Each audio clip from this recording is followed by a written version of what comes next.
Hello, welcome to episode 3 of One Pint, One Song. Thanks very much for being with us so far. It's been really fun so far to chat to loads of cool musicians, loads of great songwriters, and really kind of go in depth about a particular song that they've got and the particular song that they've written and a cover by someone else. So we've had some great sessions so far. Thank you for following us. You'll see on the bottom of the screen we have a subscribe to us.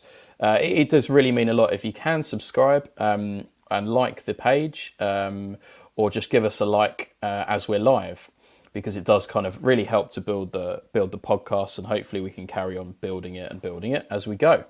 Obviously, we've had some good news potentially for live music in the coming months, but we don't really know how that's going to pan out yet. So One Pint, One Song will be carrying on pretty much every week actually for the next couple of months until we kind of see what's going on with the roadmap and where we're going with live music. But the signs are positive so far. I'm kind of hopeful that we'll be able to get out gigging again sometime in the summer. And at least we'll be able to go to the pub before then, sometime in April, I think.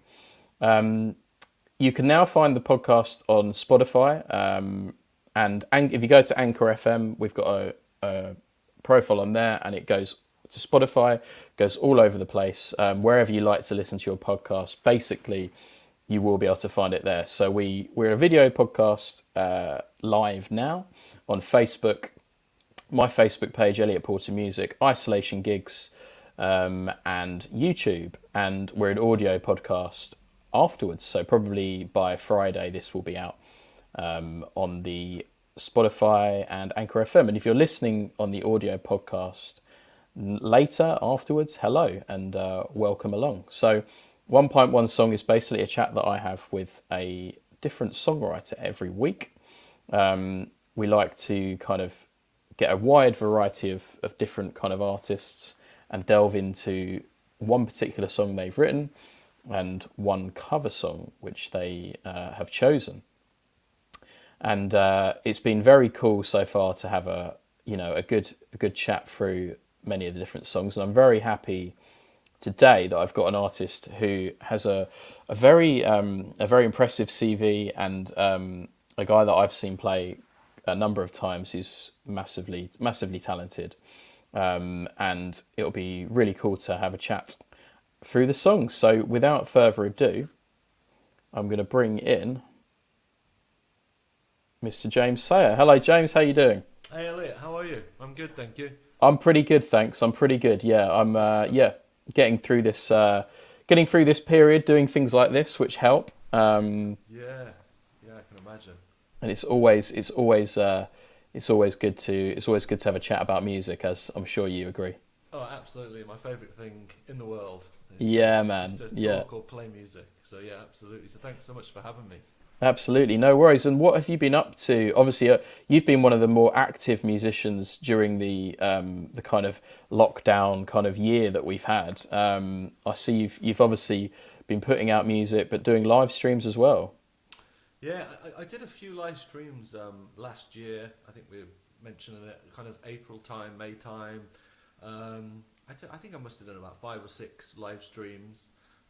I was kind of in full flow of music when the pandemic hit, and I'd just finished an album and I was on a support tour, and then it all got cancelled. So I was on such a kind of, on a mission. I thought, well, I've just got to carry on and hope for the best and just keep working hard, really. So it's been different, but it's been fun. And I think I'd never done live streaming before. And I was saying to somebody the other day, probably something that people don't really know much about myself is that I suffer with a little bit of nerves before I play, things like that. So actually doing a live stream was good because it got on top of my nerves a little bit. So yeah, that was really good to kind of conquer that fear of kind of. It's very different doing a live stream, isn't it, to a normal gig? It really is, and it's interesting you say that about the nerves and things, because you are literally, when you're doing the live stream, you're kind of really exposed, aren't you? You're just kind of there with the screen, and you can kind of hear everything quite nicely, which is good, which you can't always do in gigs. But it is quite a challenge. I found that I was I was getting that similar feeling to doing a gig. Obviously, I wasn't getting the same kind of feedback coming back, but before I did it, it was almost like going on stage, but I was just in my house as you were, I guess. Yeah. Well, that's it, isn't it? And you kind of setting all this equipment up, and then you play some songs, and it's kind of silence at the end. So it's kind Yeah, of, it's like nothing I've done before. So you kind of get used to it after a while, don't you? But so that was really fun to kind of do a bit of that, and then managed to kind of do some actual gigs last year. I think I did a couple last year, socially distanced shows with my band, which was fun. yeah, Quite a challenge, kind of putting something on like that during a pandemic, but I just kind of wanted to do it really. And I was saying I went to see Van Morrison play last September, and he kind of really inspired me to kind of want to do more gigs, kind of seeing this 75-year-old bloke on stage with his band kind of thing. So that kind of inspired me a lot to kind of want to do some more gigs. And then and I guess I kind of thought this might all be over by now, but I guess probably looking back, I should have realised that it was never going to be over by now. yeah. I think a lot of us thought along those lines. I certainly did. And yeah, weren't you on tour in? Was it the Netherlands last year? Was it? Yeah, so I was doing a support with a really great band called Young Gun Silver Fox, and we were doing a tour of all around the Netherlands, and then we did one show, and then there was all these rumours that everything was going to be shut, and of course the government just said no more music, no more shows, and then we all kind of were just like, okay, let's just book flights and go home, and the rest is history, as they say. Yeah, absolutely. And yeah, I've been speaking to quite a few musicians who I know are in a similar boat, like stuck in various different places, and they were just told to go home. And from my point of view, yeah, I was in a reasonably busy period, and I did the kind of same thing and just carried on playing and doing the live streams at the start. I haven't done any recently, but it was good to kind of keep the practice up as well. That's it, isn't it? Keep the chops going. Yeah, exactly. And I think one thing, because I know you're a fantastic piano player, and one thing I found that I have done during the lockdown is actually like look at certain techniques and things which I never got time to do when I was gigging all the time. But I've actually kind of taken more time to look at like how to play certain things that I maybe had kind of just pushed to the back of my list of things, which I've taken time to do. Have you found it kind of been a good time to kind of learn new things as well? Oh yeah, I mean, I found that I think I've done more practice in the last year than I think I've ever done in my life.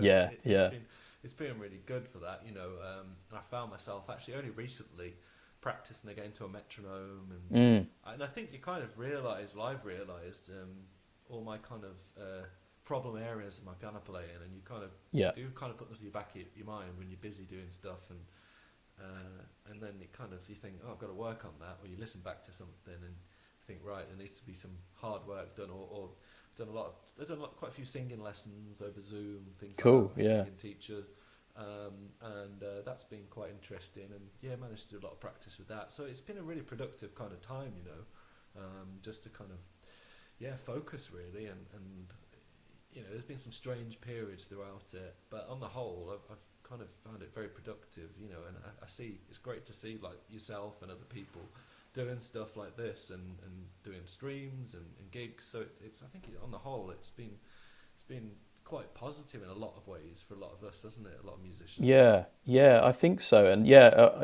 I've done the same. I've stripped back my piano playing and had a look at stuff that I wasn't so good at, and tried to learn and trying to improve a few things. And also kind of I've got into the kind of producing at home kind of thing, because brilliant. There was no choice really, I suppose. Like it was either, learn that stuff a little bit. Obviously, I'm still at the start of that journey, but I didn't really have much equipment. I've got to be honest. Same with me, actually. Yeah.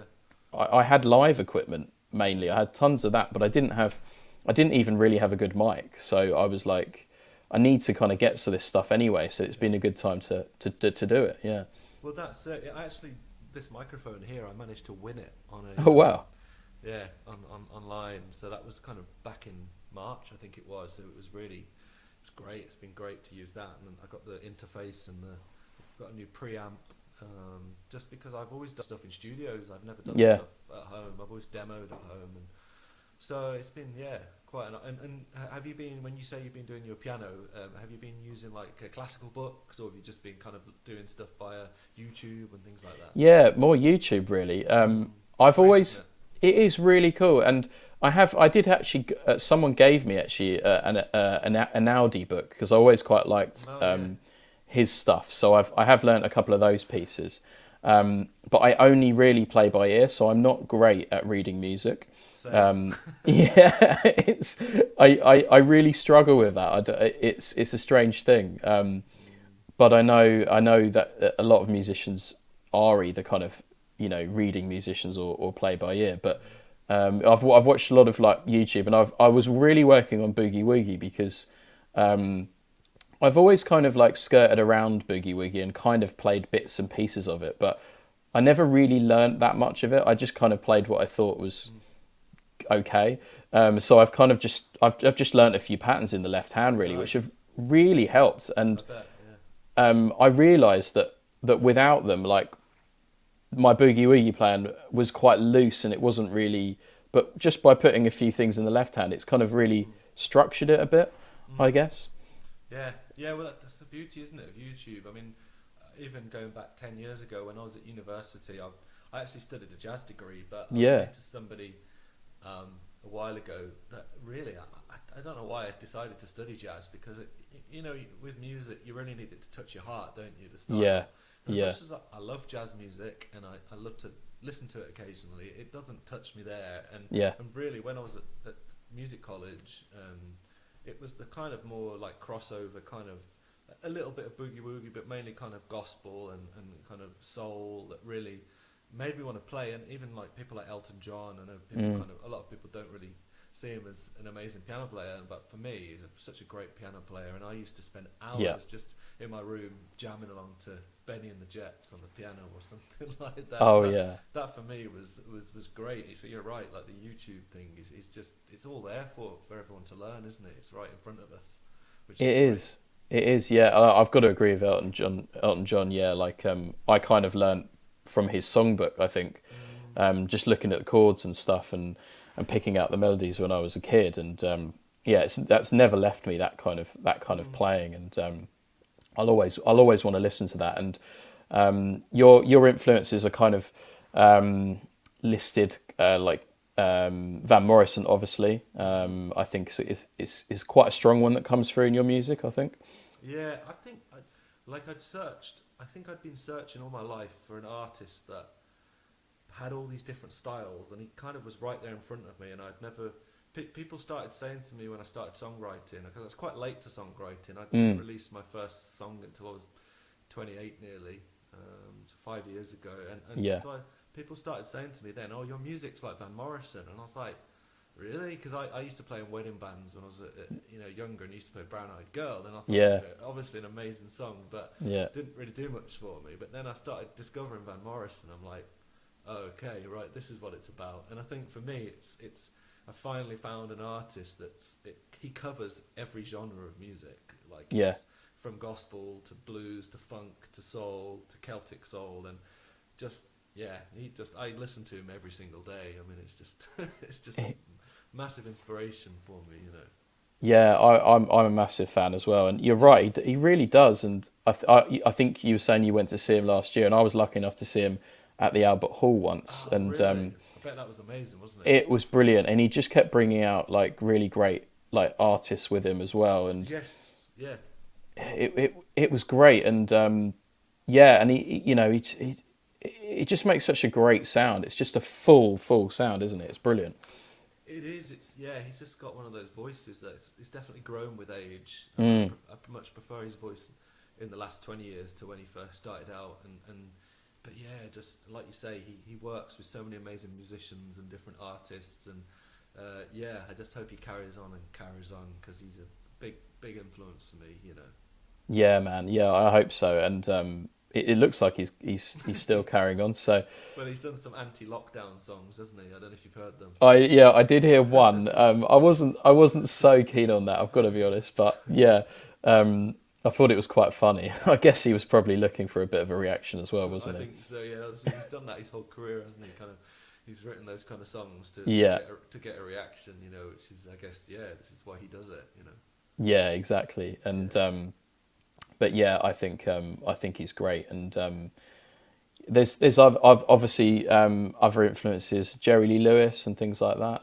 yeah. I mean, I started out. That's how I started out. Really, is playing rock and roll and boogie woogie. My dad's a musician, Yeah, so I used to play the pubs and the clubs with him, and that was the first kind of thing I learned was the rock and roll kind of thing, and yeah. So that's definitely been something that's been with me on my kind of musical journey. I'd say probably not from a writing point of view, but mm, definitely I love that kind of the kind of crossover between. I love country music as well, so like that kind of crossover between country and rock and roll that he does so well, you know.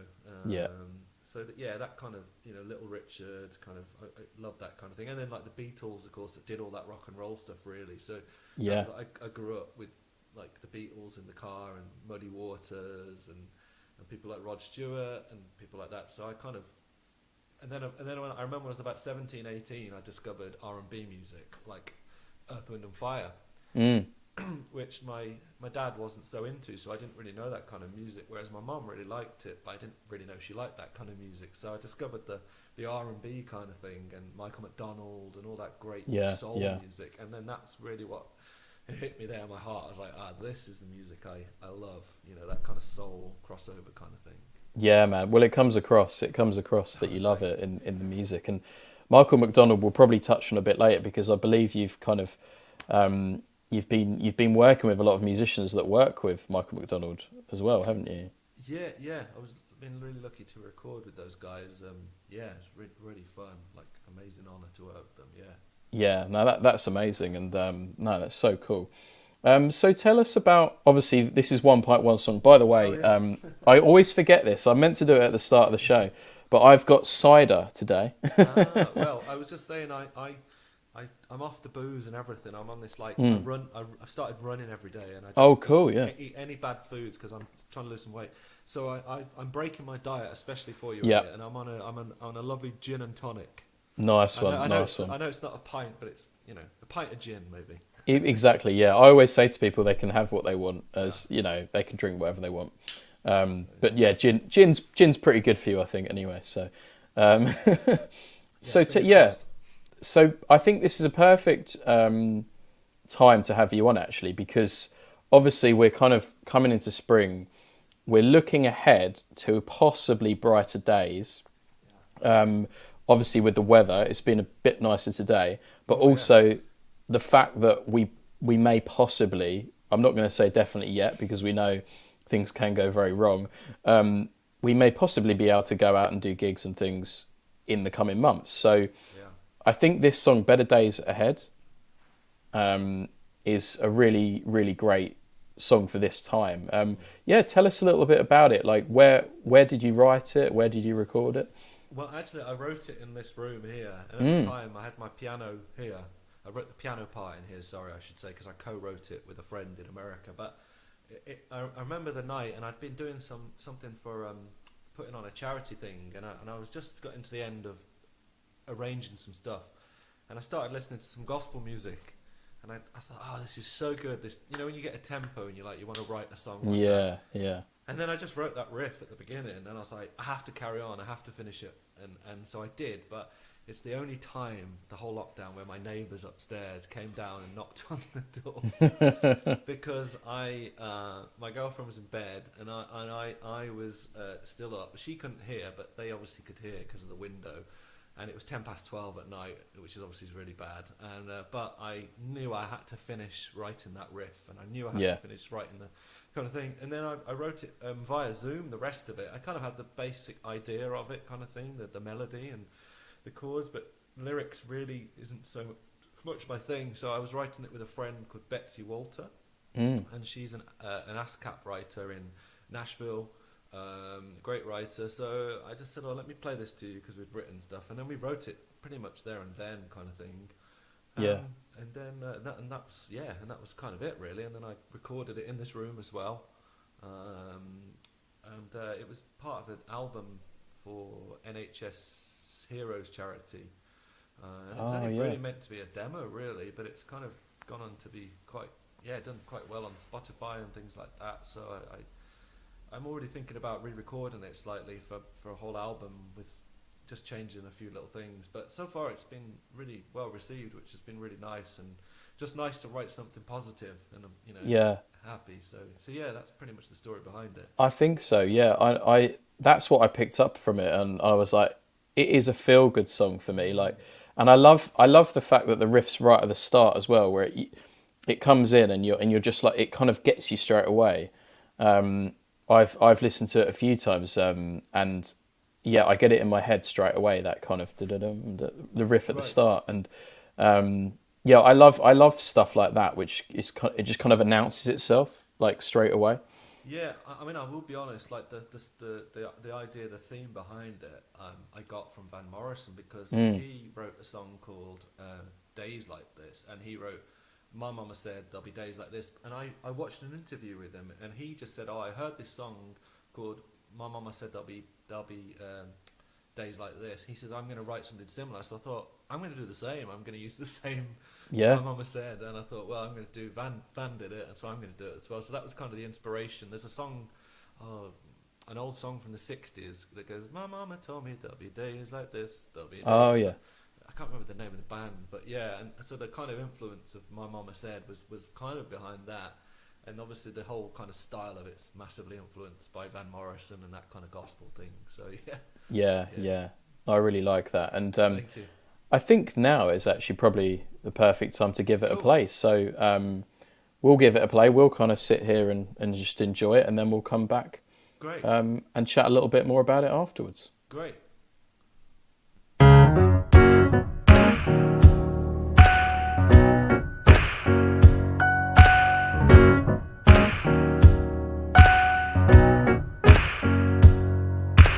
When I was young, my mama said, hold on to hope, 'cause there's better days ahead.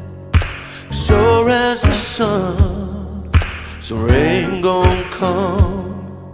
But my mama said, better days ahead. Sing it with grace, better days ahead. Keep a smile on your face, better days ahead. Take someone's hand, better days ahead. Every woman, every man, better days ahead.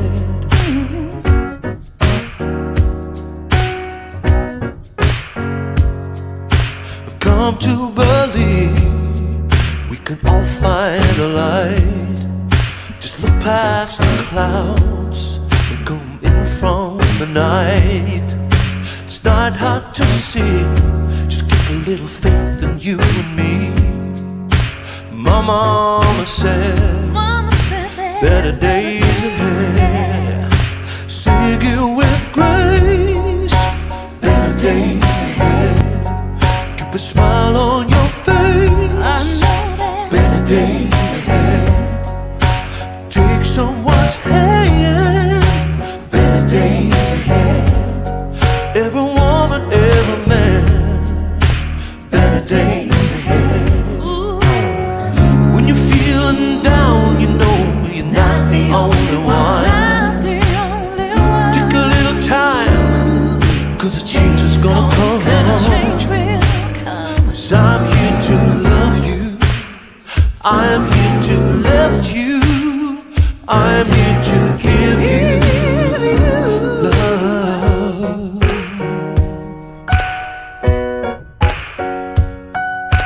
Hey, hey, hey. Sing it with grace, better days ahead. Keep a smile on your face, better days ahead. Take someone's hand, better days ahead. Every woman, every man, better days ahead. Better days, oh, oh.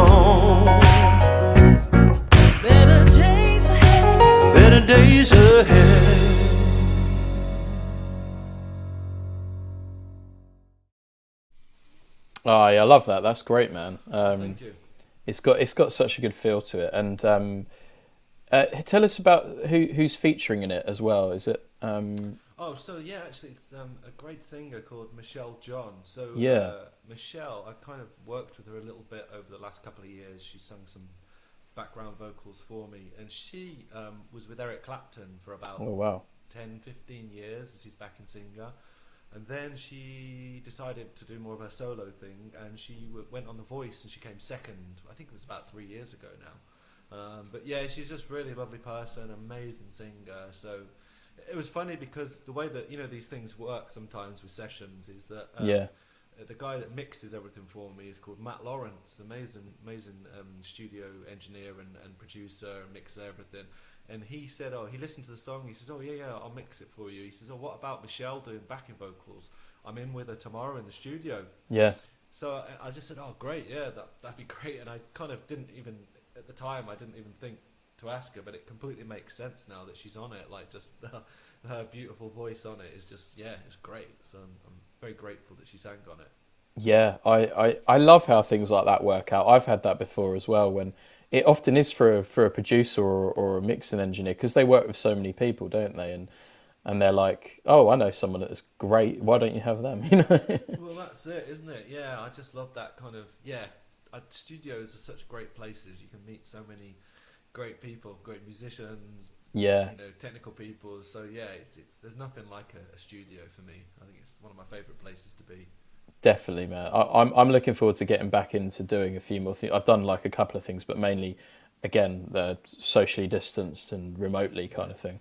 But also gigs and things like that. Because I should say I first met you, I think, at the Players Bar, I believe. Yes, I think that must be about 5 years ago. Yeah, or about 4 years, or maybe 4 years ago, 3 years ago, a few years back.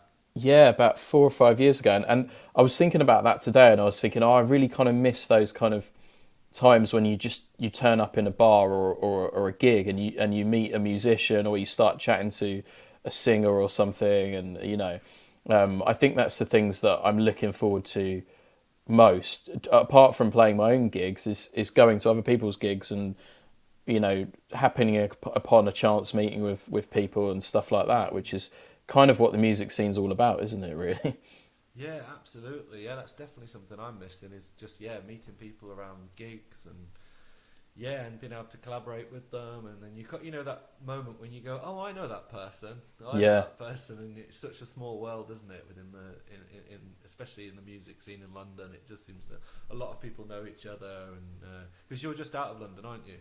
Yeah, little bit out of London. Yeah. Yeah. Because I'm Barnet, so I'm kind of on the outskirts of London. But yeah, actually the Players Bar, when I first moved to London in 2012, I think it was, I wasn't writing music at the time at all. I hadn't planned to do anything like that, and I kind of done a few bar gigs and played some covers gigs, and I'd come down to London a couple of times, and I saw that beautiful white grand piano in the window and the arches at Charing Cross. And I always said to myself, I want to play in that bar. So I remember I just walked in one night and I said, can I have an audition? Can I play? And I somehow managed to get the gig. And I was there for 7 years, I think it was. Yeah. Wow. 20, I think I left in 2018 actually. So maybe it was 2011. Yeah, I can't remember. But yeah, I was there for quite a few years, and that was kind of my gig in London when I first moved here. But it was just... I guess kind of as the years went by, and then I got into songwriting and other things, that kind of took a back seat. And and also it was just the long hours. It was like 4-hour gigs. You know what they're like, because you do the yeah, I do those kind of gigs as well. Yeah. And I don't know if you find this, but you do a gig and then the next day your voice is not only is your voice tired, but your body's tired from doing that kind of thing. And you really need that energy, don't you, to be able to kind of write and do stuff at home. So it's it was kind of time to knock it on the head. So I think it was 2018 I did my last one there, I think it was, or 2019, I can't remember. I was always massively impressed by the stamina, because I do those kind of gigs, but I don't do them as often as that. And but I have done them, and you're right, it is absolutely knackering. And I actually did go back and do one in September last year. Oh, really? It was actually for someone's wedding, so it was like a private booking, but it was the requests, kind of like piano requests and stuff. And I hadn't done a gig like that for about 6 or 7 months, I guess. And I'd forgotten just how tiring it is, mentally as well, to kind of remember, especially not having played as well for ages. And I was so tired afterwards, and it made me remember it is the stamina you have to build up by doing it, don't you? And Oh yeah, I remember some nights I did those kind of gigs, and I just couldn't sing at all. Like, Yeah. I'd completely lost my voice, and I was turning up at gigs thinking, how am I going to get through 3, Yeah. 4 hours of this? Like, it was really bad. And I went to see a Yeah. voice doctor actually, and they just said, oh, because I'd never had singing lessons before, so they said, oh, I think maybe it's time to get singing lessons, which is when I went on to meet my singing teacher that I now work with, and she just said, oh, it's too much. You can't, Yeah. too much singing. So, but then of course, you got to, the balance. Moving to London was quite a risk because it's quite, from where I'm from anyway, it's very expensive to move to London. Well, it's expensive anywhere, isn't it? Moving from anywhere to London, and so yeah, it was always really regular and reliable. And as a self-employed musician, that was amazing. Like, and I met so many great people and great musicians, and sometimes you get West End stars come in and sing around the piano with you. And I remember one night, Jake Shears came in, and he was such a nice guy, and he sang the famous Scissor Sisters song with me on the piano. Yeah. The problem with that piano is that it was always out of tune, and there was always strings missing on it. Yeah. So it was kind of a bit embarrassing, when you get somebody like that coming. I was like, really sorry, but the strings are Yeah. not really there. So yeah, great memories of that place. As a real place to learn a lot as well. Yeah, and you're right. I think those kind of gigs as well do really teach you about performance and kind of crowds. Because I mean, although it's not a big place, the people crowded right around the piano, didn't they? So it was kind of like it was pretty full on. Pretty full on, and Always wanted the same songs every single night that you went there. It was always Wonderwall or Sweet Caroline or stuff like that. Oh, it's always one of those. Yeah, always. But no, it's great, and it's great to have like experiences like that and memories of those places. But now it's kind of more into the songwriting kind of vibe, and I'm the same really. I still obviously perform live and stuff, but it's the songwriting which I really love, I guess, as well as the performing. But I just wanted to kind of see I always ask, so we have some certain questions I always ask people, and it depends on different people's methods, I suppose. But do you find that you write at any particular time of the day? Do you like writing in the morning? Can you write in the day? Which I've had a few people say they love writing all day, or some people like me more. I kind of write more in the evening, I think. Yeah, definitely not the morning. No. I'm not really a morning person. I'm getting better with the morning. I'm starting to get up earlier every morning. But yeah, I don't know really. I'm not like one of these people that just writes every single day. Like, I'll sit at the piano and I'll practice, and then if something comes to me or I hear something that kind of triggers something in my brain, then often it'll work. But yeah, I can go weeks without writing anything on the piano. But I think really more kind of daytime really. But like I say, the Better Days Ahead, I wrote that, the piano and everything for that at about 11, 12 o'clock at night. So sometimes there's something in my brain that, I don't know if you find this, but when I'm trying to go to bed earlier, the worst thing I can ever do is start listening to music. It just stimulates my brain, and I always do it, and I'm just like, why do I do it to myself?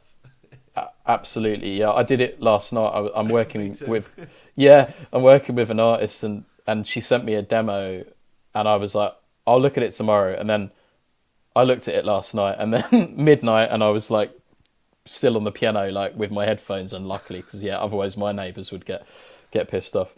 But I was still going and trying to work it out, and it's just I think sometimes the way that it goes, isn't it? That inspiration takes you and you flow with it. It really is, and I find it's often like a kind of groove or a tempo to start with that really inspires me. As I say, definitely most of the music I've written has been inspired by kind of church gospel music. Yeah. I'm a big fan of that. So I've always listened to that kind of music throughout the years. So as soon as I start watching gospel music, there's usually something in there, or one of the songs I think, I could write a pop song, because I always think most of the great kind of classic soul and R&B music at the 70s, it all came from gospel music and blues, didn't it? So for me, it's kind of a natural thing to go to, and so I just love it, and it makes me so happy to hear gospel music, so that it makes me want to write music and write happy music when I hear it. So I think maybe I need to write some more stuff that's not so happy, because I've never really done that. Yeah, I mean that gospel kind of sound, it is uplifting. It definitely kind of lifts you up when you're listening to it, I think. Yeah, it's just so happy, and yeah, it's got. I mean, and I always one of the interesting things going back to Van Morrison is that as somebody that kind of plays gospel music, and I'm not religious, is there's an interview with him, and somebody's asking him about why do you write about so many different things and topics, and he says, well, the thing is, he says, I don't necessarily believe in what I'm writing about. It might be something I've been researching, or I might be observing. He says, I'm always observing. He says, so I might be reading about Buddhism or Christianity, so I want to write songs about it. But it doesn't necessarily mean I believe in that kind of thing. So that kind of really rings true. That kind of, I can take something out of that, because, because I'm kind of, I'm like the biggest atheist going. But yeah, I love gospel music so much, and I told a story on stage last year. I did a gig, and I went to America to see Alita Adams. A big fan, and I was in there, and I was the youngest person in there, and these bunch of ladies, and she says, "What are you doing in here?" It's like in New York, and I said, "Oh well, I love this kind of music," and I started talking about gospel, and I said, "Oh, do you think I should be playing gospel music, with Jesus in the lyrics?" And she said, "Oh, I can't do the accent," but she said, "Oh, you keep playing that music," she said, "because one day Jesus is going to find you, and you're going to find Jesus, so keep playing it." So I was like, "Okay, I'll keep playing it." Wow, yeah. Why not? I love things like that, where you sometimes just get like a message from someone, and they'll say something to you, and you're like, yeah, okay, yeah, that kind of makes sense. It's great. So because you go to America quite a bit, did you record? You recorded over there quite a few times, haven't you? Yeah, I the first time I recorded there, I was very lucky to record in 2015 with a good friends of mine now called the Ruin Brothers. They're a great band. We actually did something with Rick Rubin and did a lot of festivals. And yeah, that was really fun. And then I've been back a couple of times since, or several times since, and recorded in Nashville a few times, which was really fun. I love it out there so much. It's amazing. You walk down the strip in Nashville, and there's just music every other bar. Yeah. And yeah, I was lucky to work with some great musicians out there who played. You mentioned Michael McDonald's band, so I was lucky to use his studio and use his musicians. Just real eye opener for me again. And we're talking about getting better and practicing. I think when you play with those kind of guys, you kind of think, wow, I've got a lot of work to do. Yeah. Go out your comfort zone a bit, So and I like that, because I think there's always stuff to learn, isn't there? Always, that's amazing. I mean, that's so cool working with Michael McDonald's band, and he's now a fan of your music as well. And I've met him a few times. Yeah, he's the nicest guy you ever meet. Because I've always, people say don't meet your heroes, and he's like, apart from Van Morrison, he's probably my absolute other biggest hero. And but the nicest guy. I'm not sure what it'd be like if I ever got to meet Van Morrison, because I've heard lots of horror stories. So have I, yeah. So I think it's probably best that I don't try and meet him. Yeah. I don't think it'd be possible anyway with someone like Van Morrison. I think he's probably quite elusive, kind of comes in and does what he does and then goes. And I quite like that. I don't know about you, but I remember I went to see him and people were complaining that he didn't speak on stage. But for me, I don't know if you find this, but like I'm just there purely for the songs. And I don't mind if he doesn't speak. I don't really mind if he doesn't speak at all, because as long as I hear the songs, and he played all the songs that I really love. So did he? I was like, this is great. Yeah. So Yeah, because he does a different set list every night, pretty much, when you see him. yeah, he does, and I'd heard that as well, and I'd heard, I was like, oh, I hope he kind of doesn't throw in loads of songs that I don't know, but it was lucky. I think I was lucky that night that it was a lot of songs that I did know, which was great. But yeah, I always say that to, like, I do a tiny bit of teaching and like music mentoring with students and stuff, and I always say that to people. I say always try and play with great musicians, because then you naturally get better. And the same goes with producers and and songwriters and stuff. And I think, like you say, you can never stop moving forward with music. That's it. And for me, like, working with those guys, and then the guys I've been working with the last 3 years, alongside the chap Matt Lawrence, all on the same level as the guys in America. And wow, I remember my first session, I was just so out of my depth. Like, Yeah. I'd always worked with great musicians, but never done studio sessions. Mm. So to go in there and it was good, because it made me practice, and it made me kind of, not that I'm at their level at all, but it made me kind of raise my bar and be able to kind of work with them. So yeah, I think that's the great thing about music. There's always stuff to learn, and having, like we said, YouTube is just, all the tools are there for us now, aren't they? So it's great. Absolutely, yeah. We are in quite a privileged age, really, with YouTube and things, yeah, because there's things that I wouldn't normally be able to learn without it, really, in some ways, or it would take a lot longer. So this might be a good question to bring in at this point. Talking about working with great musicians, if you could co-write with anyone, who do you think you'd choose to do that with? I want to say Van Morrison, but or Michael McDonald, and actually the one person I would love, and I'm a massive fan of, and I was lucky to see her perform live before she passed away, is Aretha Franklin. Oh yeah.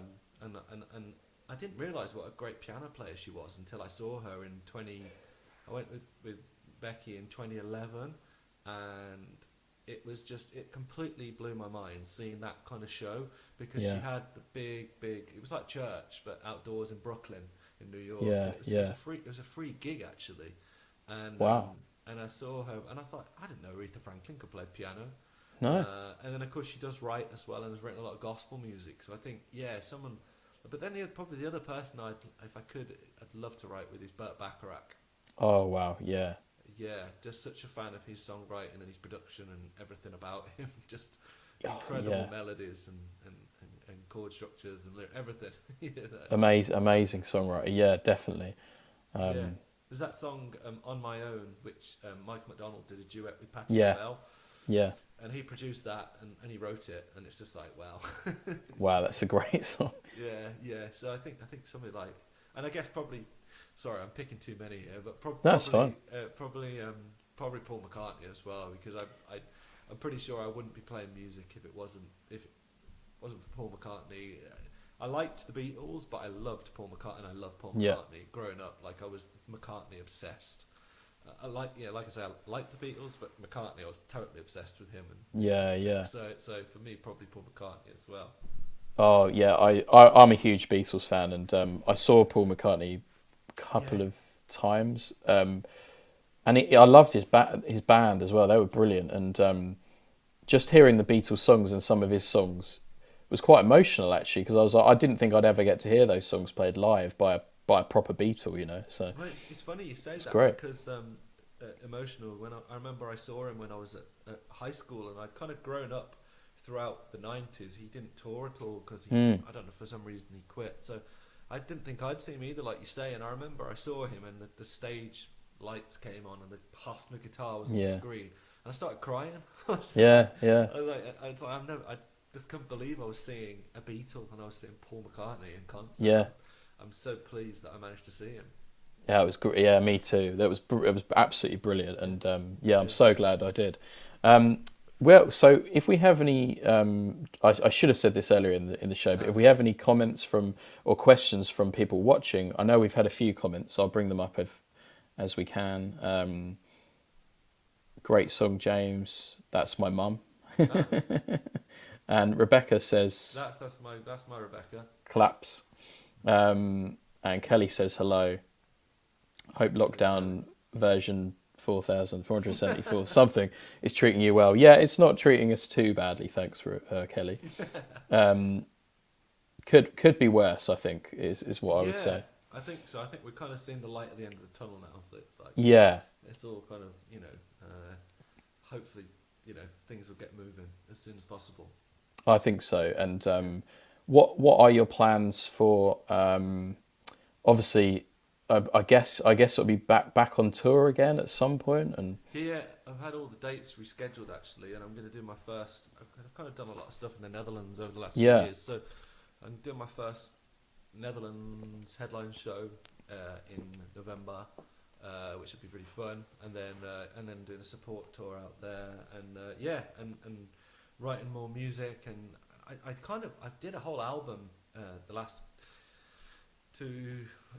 2-3 years, and I've written it and recorded it all and spent quite a bit of money on it, and I don't know if you can relate to this, but I finished it all, and it was I've been working with some different people, and some labels had shown some interest in it, and they'd particularly shown interest in one song, and one label said, "Oh, would you record a whole album in this style?" And they were going to pay for the masters and everything like that to do it, but that was right before the pandemic, unfortunately, so I don't know what happened with that, but throughout the process of doing this album, I started having singing lessons. And my singing teacher, I don't know if you've heard of her, it's called Mary Hammond, and she's a very famous teacher. She started the course at the Royal Academy of Music. okay, yeah, And she was pretty blunt with me, like only 18 months ago, 2 years ago, she said, she was nice. She said, "I can hear something in your voice, but I don't like the sound of your voice." And I'm like, okay.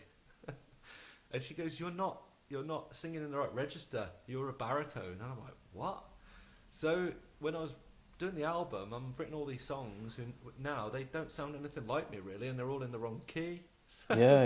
So it was like the best thing ever, kind of. But also, I'd spent this money doing an album. But I guess sometimes you need somebody, don't you, to say, look, this isn't quite right. But if you do this, and so having lessons, developing a different register of voice has been really great, But now I've rewritten an album, and I'm kind of recording it from home, and I used to like recording it all live in the room with the band. Of course I can't do that now, so I kind of discovered new keyboard software called Keyscape. I don't know if you've heard of it. I've heard of it. Yeah. I've heard it's really cool actually. And it's like a grand piano. I don't know the difference. So I'm kind of tracking everything, and then the plan is to kind of go again with the labels and who I'm working with, and all indie labels, because like yourself, like a completely indie artist. So I've just been, and I released Better Days Ahead, and I have to say that's kind of built me. I've picked up the most fans I've picked up from a song, from just that song which I recorded in this room. So it's it's been a good thing really. It's made me realise, okay, maybe I don't need to like have this big sound and everything going on as much as I love that. Like maybe I can kind of do a little bit less, and I don't know. You just never know, do you? As a musician, you're always searching for something.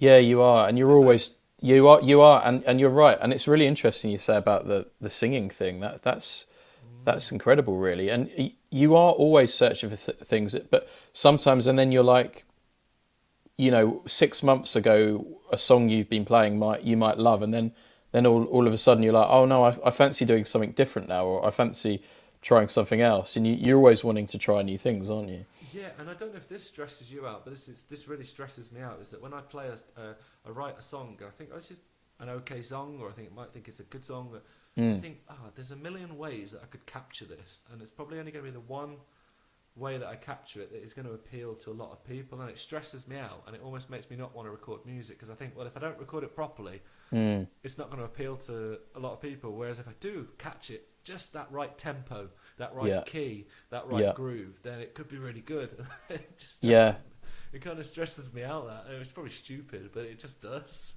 Yeah, and it can be true sometimes as well. Yeah, like I've had songs which I thought, oh yeah, that's going to sound great, and I sometimes haven't been able to find the right vibe for it, or the right tempo, etc. And I think sometimes it's meant to be like that. Maybe. Yeah, I think you're right. You know, do you kind of write along to a drum groove or anything like that? Do you find yourself doing that? I've only started doing that a bit more recently because I normally write, weirdly, I normally write a lot on guitar and Okay. then change and then like transpose that to the piano. But yeah, recently I've started experimenting a little bit because I've got access now to a bit more equipment and stuff. I've started using drum beats a bit more. Like I often use drum beats as a metronome because I don't like playing to a click. So I kind of make a drum beat which is like basic, like just Yeah, really really basic because I play better to that because I'm I understand. Yeah, essentially a live musician who then became a studio musician because I started off as a live musician, so I think I just like hearing drums. But yeah, I've actually started a little bit experimenting with drum beats, and I think it might change my writing a lot actually. yeah, yeah. You're probably right there because it's and the beauty of the technology and doing drum beats and using MIDI is that actually with Better Days Ahead, I wrote it in A flat, the keyboard riff, and then I just messed around with it, and I thought, oh no, this sounds better in G flat in F sharp. So I thought, Yeah, okay, well I just drag the MIDI down, and that's the yeah, beauty now of that. Is whereas if you record on a real piano, I think there is some software where you can transpose it, but it never sounds right. yeah, So that's the yeah, beauty now of that kind of thing. And then the same with the drum beat, you can just change the tempo and mess around with it. And I think we are pretty privileged, aren't we, the kind of generation that we're in to be able to utilize this technology. You know, do you use Logic Pro X? yeah, yeah. Yeah, I got Logic during this lockdown because I thought yeah, everyone kind of, if I send stuff to people, they want it in some kind of format like that. So I was like, I've got to get it, and it's been great actually, really good. mm. Yeah. I gotta say, it's been I got it in a few years back now, but it's been the best investment ever because it's the new updates that they give you. It's really good, and the plugins, and I just got the waves. Oh yeah, yeah, Not too long ago, and they're really good. You know, for the SSL channel, yeah. for the vocals, and it's amazing. You can get a pretty decent sound at home, even kind of just doing it yourself. You know.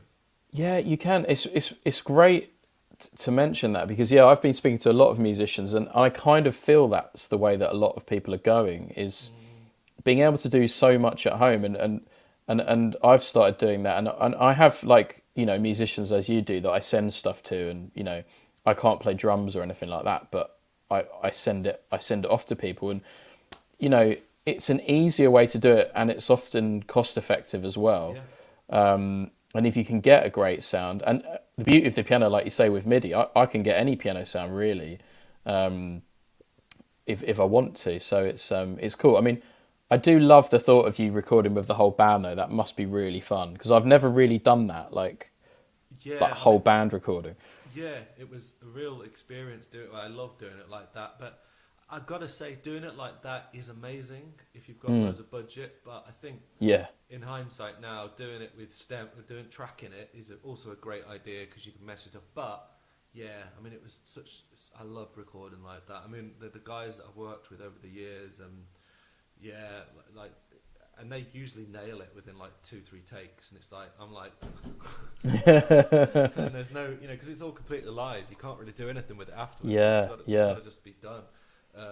But so that was a real eye opener for me, and again, just knowing that you've got to be on your game. And the drummer that I've worked with over the last few years is called Ian Thomas, and he is like like a human metronome. Like yeah, that. yeah. I've never really experienced anything like it. Wow.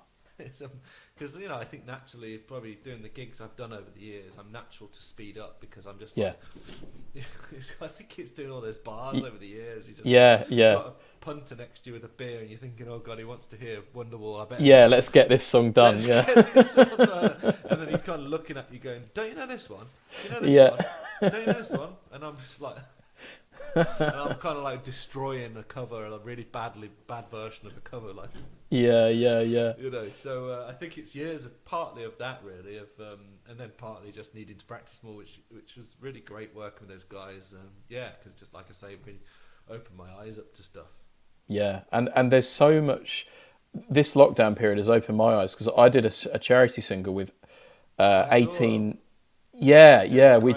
Yeah, we really did good. Frank Turner's song "Be More Kind," and we had 18 musicians on it. And if you told me about a year ago that I'd be able to do that from like all over the world, I'd be like, no, I don't know how to do that. But we kind of It's made it amazing. work. Yeah, Did you and track it all yourself at home and then send stuff out to people? yeah, basically. So I had a producer that I was working with remotely. So I sent him my piano track and again my dodgy drum beat that I kind of put under it. I And know he the plays, feeling. yeah, and he plays drums really well. So I said, could you put something good to this? And we just started like that. And then yeah, we just sent it out to people and they put their vocals on Fantastic.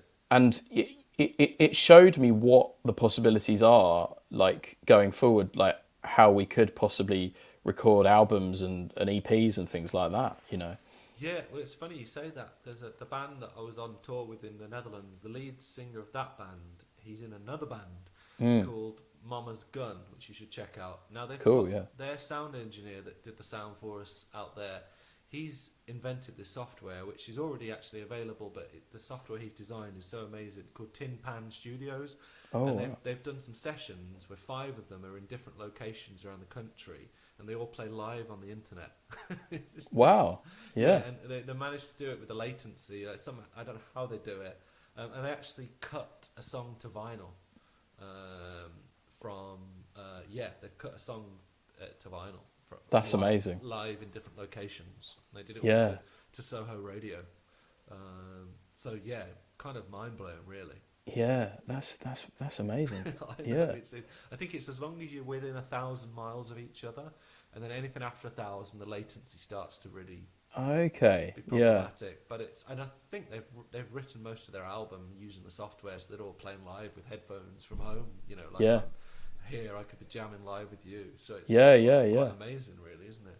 Yeah, and I think that will become more widespread, I think, because that kind of thing, I think, because yeah, one of the things people have said during the lockdown was the latency was the issue about, you know, doing stuff. But if you can overcome that, then yeah.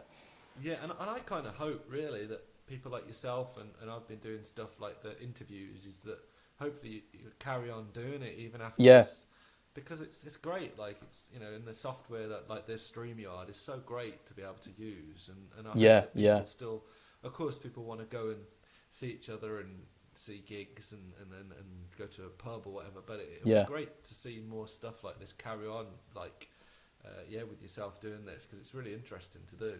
Yeah, man. Yeah, and I think it will. I hope it will anyway, because yeah, I kind of think as well, like, you know, even when things get back to normal, you know, I'm going to have one night a week where I won't be doing much, so I may as well come on and chat to someone that I want to chat to about music. So Yeah, and have a pint of gin or exactly, a pint pint of gin. Yeah, No, that no, would that would be fun. I hope you do some more. Yeah, definitely. Yeah, man. Well, we've only got a few minutes left, so Sure. we better just briefly talk about the cover, because obviously this is like one original song, one cover. Of course, if anyone has any questions, just let us know.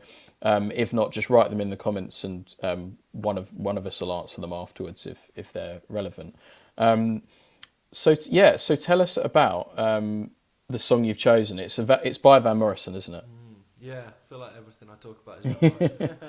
Yeah, Someone Like You by Van Morrison. I did a cover it throughout the lockdown as well, actually, which was just, I hadn't really discovered that song much, and then I started listening to it, and I think the beauty of Van is that he writes a lot of songs that are very similar in terms of chordal structures, but yet they seem so different, and it's just like, how does he do that? It's just beautifully written, and you know, the instrumentation is just absolutely amazing. And what I find interesting about that song is that it's written. I've read several articles about this, that song, it kind of laid the foundations for Have I Told You Lately That I Love You. I was going to ask about that. Yeah. Yeah, and it's very similar, like the chord structure and everything like that. So, so that is, for me, it was quite interesting to see that. So even somebody, because I think it was 1987 that he wrote Someone Like You, and even at that stage he was not far off, probably 50 at that point. And then he wrote that, and he was still progressing as a songwriter to go on and write, of course, Have I Told You Lately That I Love You, which is probably one of his most famous ever songs. That's beautiful, that song. Yeah. Yeah, of course, it was actually made famous by Rod Stewart, really, which is Yeah. interesting. But so yeah, I think for me, it's just, and it's something about his music and his songwriting, like it really just touches my soul. Like when I hear it, you know, when you hear a song, I don't know what it's for you, but it just gives you kind of goosebumps. Yeah, I heard someone say many years ago that there's some music which is brilliant and great, but there's some music which really touches your soul like straight away, and it is, there's a deep down meaning for you, the listener, in that song, and I feel like I can completely understand the Van Morrison is like that, because yeah, it just has so much feeling to it, that his music, I think. It does, and I always kind of question like the reputation he has of being this kind of grumpy kind of guy. Yeah. How does a guy like write these just incredibly meaningful love songs? Beautiful lyrics and melodic structures, and yeah. So it's for me it's a hard one to pick. I think for a favorite song. I mean, I got so many favorite songs, but I think if I had to pick one, that would be in my top three definitely. And I love playing it as well. Like, when you find it, I don't know what song it is for you, but Yeah. you just find a song that you can really connect to, and you just, there's something like it. It's funny because I've found it's almost like therapy sometimes. Yeah, Like yeah. Last year, like you sit down and you play a song that you love, and you're just like, oh, it feels so good to play this song. And Yeah. you don't have to play it for anybody, just for yourself. You hear that chord structure and the lyrics, and obviously I don't sing it as well as Van or play it as Van, but it's like it's really fun just to play it, and of course it's definitely inspired my songwriting. I think like all songwriters, you got those songs that your go-to songs, aren't you, that you always go back to. Absolutely, yeah. I get what you mean there, because yeah, some songs just seem almost effortless to play and sing, and I love those songs. Maybe they fit your voice well, or they're the great key, or maybe they're just great songs, and they're just a pleasure to play. And yeah, there's a few. I can't think of an example off the top of my head, but there's a few like that for me as well, which I just love playing. Because you're I mean, I love your voice. You got like you're like a folky kind of crossover, aren't you? Yeah, but it's also yeah, I very, guess so. very soulful, like the way you do your music. So, Yeah. So I can see how your Van Morrison appeals to you as well. Like that. Oh, absolutely. Yeah, yeah. I've been a fan for a long time, and Have you? yeah, just I think from working in music shops. I used to work is in. that what you used to do? Is it? Yeah, I did. Yeah, I used to work in HMV for years, and Really? I did not know that. yeah, it's how it was the way of me to have a job. It's before I started playing properly. It was the way that I could have a job but still be in music. Yeah. And so I literally used to get to pick the CDs like every day, and I'd start working in the morning, and I quite often would put a Van Morrison album on. Yeah. And it was a great way for me to learn music, actually, because I just listened to stuff all day, and maybe I wasn't like being as attentive as I should be to the shop sometimes, but I got to listen to music, which was great. Do you like vinyl as well? Yeah, I do. I used to work in FOP. They sold a lot of vinyl in there, which was great. Oh, nice. Yeah, you can't beat a good vinyl, can you? The sound of it. It sounds so great. It sounds so great, and yeah, I remember the crackly sound of vinyl when my dad started playing it to me as a kid, and oh yeah, it's beautiful. Yeah. Something really special, isn't there, about that sound? Absolutely, yeah. Does your stuff go onto vinyl? Yeah, I did my first vinyl actually in last April or May, I think, or June, May or June. Yeah, and it was a label in Germany called Leger Records. Just do vinyls. Yeah. So yeah, it was amazing to hear my music on vinyl. Really, it's really cool, like to see an old-fashioned kind of style sleeve and everything like that. Yeah. Oh, That was really fun. I love that kind of, yeah, just the sleeve and all the artwork and everything, and that's what I hope that music carries on being, and having that, and it's absolutely. I'm kind of embracing the kind of modern side of music, but I still always go back to the real foundations of music and vinyls and things like that, and real old studios and playing with a band. You just can't beat it, can you? Yeah, and that's what I really like about your music as well, because it has that kind of that kind of classic feel when you play with a band. It just kind of comes to life, and it's got that kind of classic songwriting kind of element to it as well, which I love. You know, Thank you. it just seems to come across really well, I think. And I'd love to come and see you with the whole band. I've seen you obviously on your own a few times, but I definitely will try and make a gig at some point. Yeah. I think I'm doing something I haven't announced yet, but in November, I think I'm gonna do something in London, and Awesome. Yeah. So it should be quite fun to do something again. I mean, it'd be strange to do it again, won't it? After all that time. Yeah, it will. I often think what it's going to be like to do like a band gig or something, you know, on a stage again. It's going to be fun, but weird. Yeah, maybe a bit weird as well. Yeah, hopefully there'll be a few different things going on over the summer outdoors to kind of yeah in the swing of things, and you know, I'm just hoping it's going to be a really amazing British summer this year. Yeah, yeah. I think I'm more hopeful now than I was a week ago, and I think things could be coming along, and so we're going to have to wrap up in a minute. Sure. Purely because obviously we have a kind of limit on the audio when we put it to audio. Sure. Unfortunately, we can't play the cover song. I've been told off by YouTube a couple of times. Oh, all right.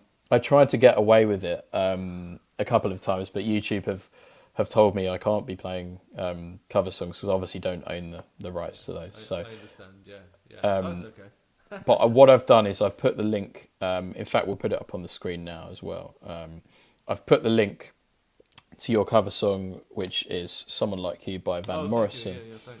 So hopefully people can go and listen to it. And you've got a version of it yourself on your YouTube, have you? I think. Is that the one you posted? Sorry. I think this is the original. This one. I think this is the original. Yeah. No, I've got a cover of it on my YouTube channel as well. Yeah. So that was fun to do last year. Wicked. Yeah. So if people like that song, go and check out James's cover on YouTube. And yeah, so I just want to say thanks so much for coming on, man, and giving your time. Thank you so much for having me. I'm great that you're doing this. You know, it's really great to see. So I look forward to tuning into some of the ones in the future. Yeah, definitely. Yeah, it's been a pleasure to chat music, and as always, the time goes so quickly when you're chatting about music because there's so much to talk about. You know, it's crazy, really, isn't it? it really is. But I hope everyone's enjoyed it today, and we'll be back next week. I'll be announcing who my guest is probably at the weekend. So look out for that. Please carry on subscribing to the YouTube channel because that's where you find out first. You know, you see these pop up and you'll get the notification that we're going live. So once again, thanks, James, and thank you, Elliot. We'll see you soon, hopefully. Definitely. Thank you so much. Nice one. Cheers, man. Cheers, man.